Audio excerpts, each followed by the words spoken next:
মানুষের ভাষা হারায় সেই মানুষের जो नियम कल चांडिल डैम में आया, जो इचा डैम में आया, जो घुटू में प्लास्टिक फैक्ट्री के नाम पर जमीन लिया गया, कहीं क्रेशर के नाम से पत्थर काटा जा रहा है, पत्थर वे काट रहे हैं, धुआं हमको दिया जा रहा है। क्या आपके गांव में ये नियम नहीं हो सकता है? यदि आप जाग के नहीं रहे, यदि आप सो गए तो वो नियम और कोई छोटा मोटा फैक्ट्री कभी भी आपके गांव दौड़ के आ जाएगा, क्योंकि इन लोग का नजर है आपकी जमीन पर, कभी भी लोग दौड़ के आ जाएगा, धमकाएगा, चमकाएगा, 2-4 पैसा खिलाएगा और कोशिश करेगा जमीन ले ले। कहां जाएंगे आप? कहां जाएंगे हम? इधर उड़ीसा, उड़ीसा किधर है? इधर है ना। तो क्या आप लोग उड़ीसा अगर चले जाते हैं तो वहां शायद नवीन पटनायक है ना, क्या आपको एक बित्ता जमीन देंगे किसी तरह, या फिर कोई सरकारी फॉर्म भरने देंगे आपके बच्चों को? नवीन पटनायक बगल में उड़ीसा राज्य है, यदि आप चले जाते हैं तो क्या पटनायक साहब अपने राज्य में आपको किसी प्रकार का फॉर्म भरने देंगे या एक बित्ता जमीन आपको देंगे? नहीं देंगे ना। तो झारखंड ठिका लेके रखे हैं सब क्या? जमीन हमारा लिया जाता है, फैक्ट्री बसाया जाता है, अवैध कब्जा किया जाता है और बाहर का लोग जबरदस्ती कब्जा करके बैठा है। तो इसलिए आज जागना होगा। अगर सो के रह गए तो सो के ही रह गए, पता चलेगा सुबह उठ के देखें तो आपका खटिया था, छत में आपका बुलडोजर चल चुका है। ये कंडीशन है आज झारखंड की। आप पता कर सकते हैं गोंदलपुरा गांव, आज लोग 6 महीना से इसी तरह आंदोलन कर रहा है। उन लोग पाली बांट के है, उन लोग पाली बांटा है कि एक झाड़ को रहना है, एक झाड़ को घर में, एक झाड़ को यही आंदोलन करना है। यदि घर जाएंगे तो लोग बुलडोजर लाएगा, पुलिस लेके आएगा और गांव को उजाड़ के खत्म कर देगा। भाई हमने क्या कसूर किया था? हमारे की दोष, हमने क्या दोष किया था? ये जमीन हमारी थी, हम यहाँ फसल उगाते थे, हम यहाँ खेती करते थे, क्या कसूर था हमारा? हम क्यों छोड़ के जाएंगे? ये जमीन हमारी है, जिसको हमारे पुरखों ने सजा के रखा है, बचा के रखा है। ये जमीन हमारी है। आप इसमें जो नजर गड़ाएगा उसका उत्तर उसी भाषा में देंगे।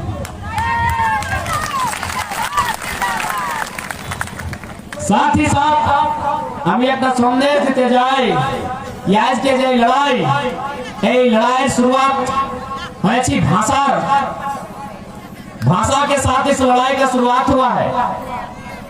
तो अपनी भाषा को भी बचा के रखिए। यदि आप अपनी भाषा को बचा के नहीं रखते हैं तो कहा गया है कि भाषा खत्म होने के साथ साथ इंसान आधा खत्म हो जाता है। इसलिए अपनी भाषा को भी बचाइए। भाषा से ही इंसान का पहचान होता है। हम लोग उधर एक कहावत कहा जाता है कि जे मनुष्य भाषा हराए से मनुष्य दिशा हराए। अभी आप मेरा ही उदाहरण लीजिए। यदि आप लोग गुणमाली भाषा जानते हैं तो हमको बात करने में और सुविधा होता, लेकिन कभी ना कभी तो आपके लोग जानते थे। आपको इस बात को मानना होगा, जिस प्रकार संथाल का संथाली होता है, मुंडा का मुंडारी होता है, साफ शब्दों में कुर्मी का कुर्माली होता है।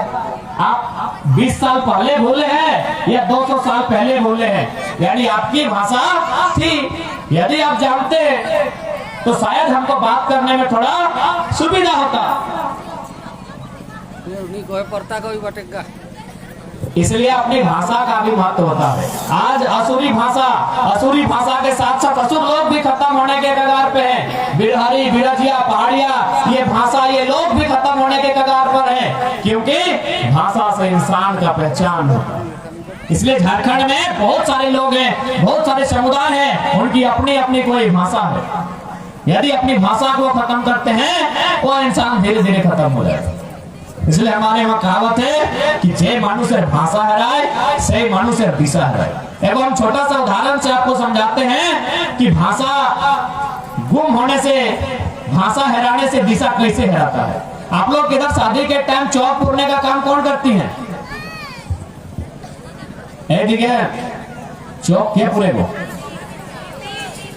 পিসি আমাদের ধনবাদ বোকারোতে পিসি চক পুরে পিসি পুরে না তোমরা পিসি क्यों ना की वो क्यों पिसी ना है आप कोई इसमें से पिसी नहीं है किसी का नहीं है तो भाई चौक पूरा है कि नहीं नहीं पूरने दिया है कि साड़ी मिल जाएगा ना तो मान के चलिए चौक पूरने का टाइम है और आप किसी नया बच्चा को बोलते हैं कि भाई पीसी को बुला के ले आओ नया बच्चा जो आगे बैठा लिखे मुनु लोग ए मुनुरा आप इन लोग को यदि आप बोले तो इन लोग तो भाई आंटी समझता है आप पीसी है काकी नहीं बोलता है मामी मौसी आप सिर्फ लोग जानता है आंटी आप यदि आप इनको बोल दिए कि जाओ आंटी को लेके आओ तो आंटी को इन लोग काकी के रूप में ले आएगी ना क्योंकि आंटी माना काकी भी होता है तो क्या काकी चौक पूर सकती है नहीं फिर आप बोले नहीं ये आंटी नहीं दूसरी आंटी ये अगला बार गए अपनी मामी को उठा के ले आए मामी भी चौक पूरेगी नहीं लास्ट में आपको समझाना पड़ा कि जो तुम्हारी पिताजी की बहन है जिसको तुम पीसी बोलती है उसको लेके आओ यानी इससे क्या साबित हुआ कि एक थोड़ा भाषा में गड़बड़ हुआ था पूरा रास्ता ही गड़बड़ा गया था इसीलिए कहा है যে মানুষের ভাষা হারায় সেই মানুষের দিশা হারায় বুঝতে পারলাম এই দাদি তুমি বুঝতে পারলে এইটা ভাষার মানে এইটা ভাষা इसलिए अपनी भाषा संस्कृति परंपराओं को भी जिंदा रखिए आज हम लोग बार बार कभी चर्चा करते हैं कि हमारे जो नागालैंड और अरुणाचल प्रदेश जो राज्य है वहाँ अलग कानून है वहाँ देश के प्रधानमंत्री भी बिना राज्य सरकार को पूछे बिना नियम कानून नहीं बना सकते हैं कहे ना वो रूढ़िवादी व्यवस्था है रूढ़िवादी व्यवस्था का मतलब है जो व्यवस्था 1000 साल पहले से वे लोग लेके चल रहे हैं तो क्या हमारी व्यवस्था नहीं थी जरूर कोई व्यवस्था होगी सबकी थोड़ी थोड़ी अलग होगी लेकिन आपकी व्यवस्था होगी तो व्यवस्था को जिस दिन जिंदा कर लिए उस दिन आप भी जिंदा हो जाएंगे तो व्यवस्था जिंदा कैसे होगा अरे ज्यादा कुछ नहीं करना है आपकी भाषा है आपके नेम नियम है आपके जीवन मरण का संस्कार है उसको ही फॉलो करना है जबकि हमारा नियम बड़ा सुंदर है हमारा जो तौर तरीका है वो बड़ा सुंदर है हम लोग बिना मतलब का कुछ भी नहीं करते हैं ना बिना मतलब का खाते हैं ना बिना मतलब का नाचते हैं अच्छा इधर करम होता है करम परम तुमने जानी करम परम नाची ना सही बात है हम लोग का डांस क्या था बेटी छोरा लोग यानी मुंडा लोग के लिए करम डांस लड़का लोग के लिए था झूमर था नटवा था छौ नाच था अभी सब धीरे धीरे खत्म करके सब नागिन